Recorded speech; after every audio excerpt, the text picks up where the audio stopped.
Hi guys, welcome back to my channel. So আজকে আমি নিয়ে এসেছি God of Ruin by Rina Kent.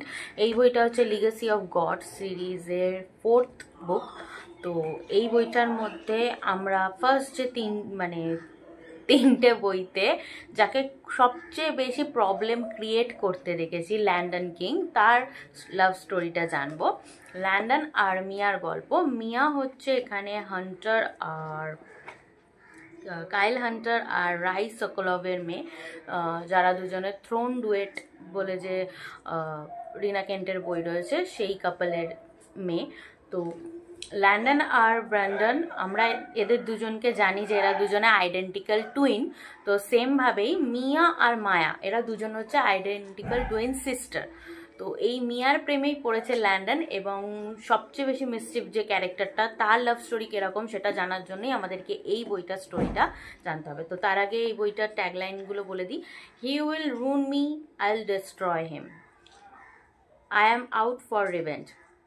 এবার বইটার ব্যাক কভারটা আমি তোমাদেরকে পড়ে শোনাচ্ছি, দেন আমি তোমাদের বইয়ের যে স্টোরিটা সেটা তোমাদেরকে বলবো।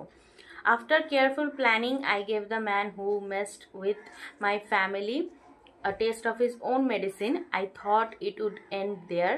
It didn't. Landon King is a genius artist, a posh rich boy, and my worst nightmare. He's decided that I am the new addition to his chess game. Too bad for him, I am no pawn.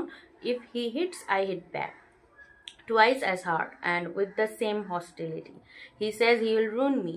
Little does he know that ruination goes both ways. তো এই বইটার মধ্যে আমরা last পার্টটায় দেখেছি যে Landon নিজের twisted মানে যে আর্জগুলো সেগুলো পূরণ করার জন্য নিকোলাইকে হার্ট করেছিল। আর নিকোলাই হচ্ছে এই মায়া আর মিয়ার ভাই। তো তার বদলা নেয়ার জন্য কি করে মিয়া ও কী করে যে ল্যান্ডন নিজের ম্যানশনে একটা বড় পার্টি হেল্ড করে, এবং সেই পার্টিতে গিয়ে মিয়া ক্র্যাশ করে, বাট জানায় না, এবং ল্যান্ডনকে পুরোপুরি পিগ ব্লাড মানে শুয়োরের রক্তে স্নান করায়, একদম সবার সামনে একটা ভালো মতো শো দেয়। এবং সেই মুহূর্তে মিয়ার মনে হয় যে ল্যান্ডন ওকে খেয়াল করেনি, বাট এটা ওর ভুল, ল্যান্ডন ওকে খেয়াল করে। এবং তারপর থেকে ল্যান্ডনের ওর প্রতি একটা ফ্যাসিনেশন জন্মায়, কারণ অন্যান্য সব মেয়েরাই ল্যান্ডনের পায়ের উপর পড়ে যায় ল্যান্ডনের লুকসের জন্য, ল্যান্ডনের অ্যাটেনশন পাওয়ার জন্য, বাট মিয়া হচ্ছে একদমই অন্যরকম। তো সেই ক্ষেত্রে অবভিয়াসলি ওর একটু ইন্টারেস্ট জেগে ওঠে। এবং এদিকে আমরা জানতে পারি যে মিয়া কথা বলতে পারে না, ও পুরো মানে কথা বলতে পারে না, মানে ও বোবা নয়। ছোটোবেলায় এমন একটা ইনসিডেন্ট হয়েছিল, কিডন্যাপ হয়েছিল, এবং তারপর থেকে ওর ভয়েসটা ও চলে গেছে বলতে গেলে। ও ইচ্ছে করে কোনো কথা বলেনি, কারণ ওর যে কিডন্যাপার ছিল সে বলেছিল যে তুমি যদি কোনোভাবে তোমার বাড়ির লোককে কিছু বলো তো আমি তাদেরকে মেরে দেবো, এবং সেই ভয়তেই ও এই কথাগুলো বলেনি। ও পুরোপুরি সাইন ল্যাঙ্গুয়েজে কথা বলে।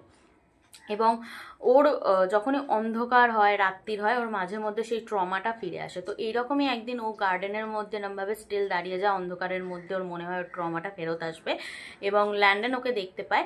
এবং আমরা এদিকে ল্যান্ডনকে জানি যে ও হচ্ছে স্কাল্পটিং মানে মূর্তি তৈরি করার মধ্যে যে আর্টিস্টিক সেই জায়গাটায় ও রয়েছে।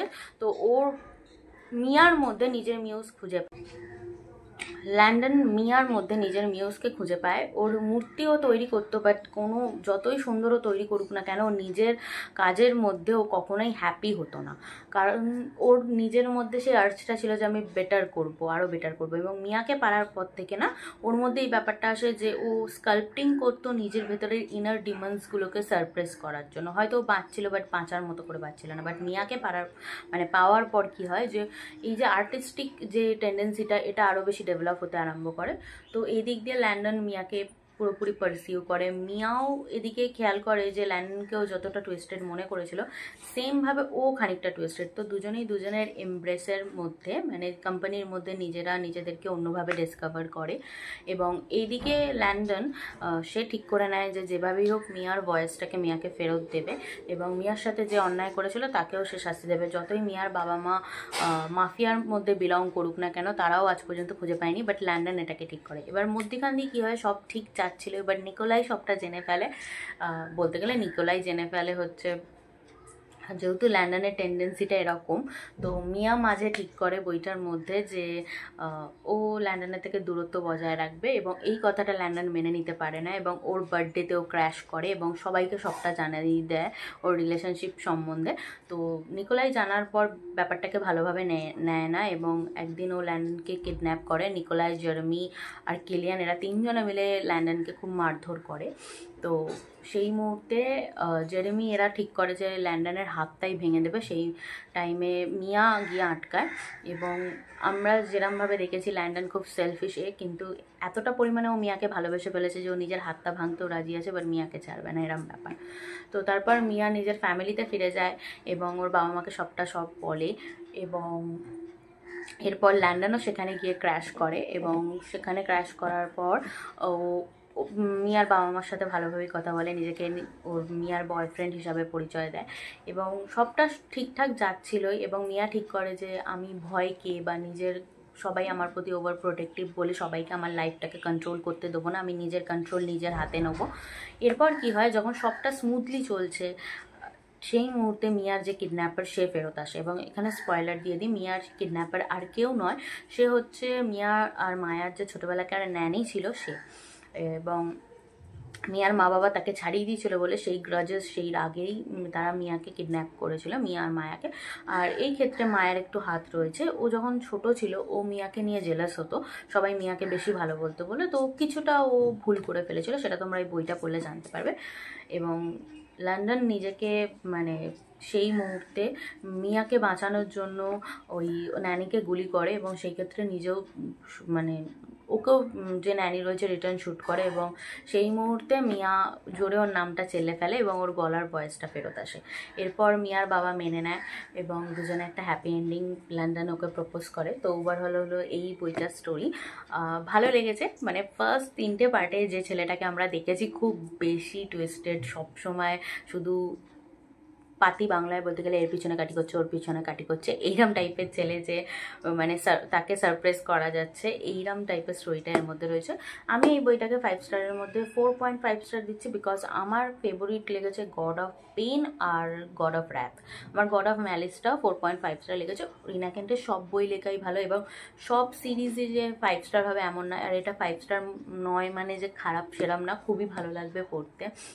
এখানে যে মেন্টালিটি, টর্চার, ট্রমা এগুলোকে খুব ভালোভাবে রিনা কেন্ট তুলিয়ে ধরেছে। আর টুইস্টগুলো তো বলার কিছু কথা না, আর যে ক্যারেক্টার ডেভেলপমেন্টসগুলো রয়েছে ডার্কার থেকে লাভার সাইডে যাওয়ার, সেগুলো এখানে খুব ভালোভাবে রয়েছে।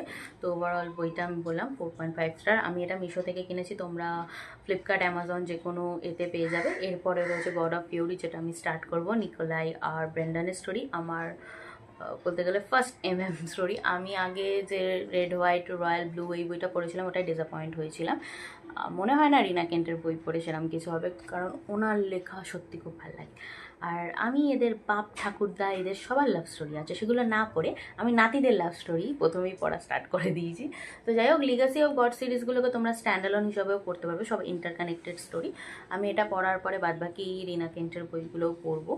তো যদি ভিডিওটা ভালো লেগে থাকে আর তোমরা যদি এরম ইংলিশ নভেলসের বাংলা সামারি ও রিভিউ শুনতে চাও, আমার চ্যানেলটাকে অবশ্যই like, subscribe, share and comment করো। টাটা।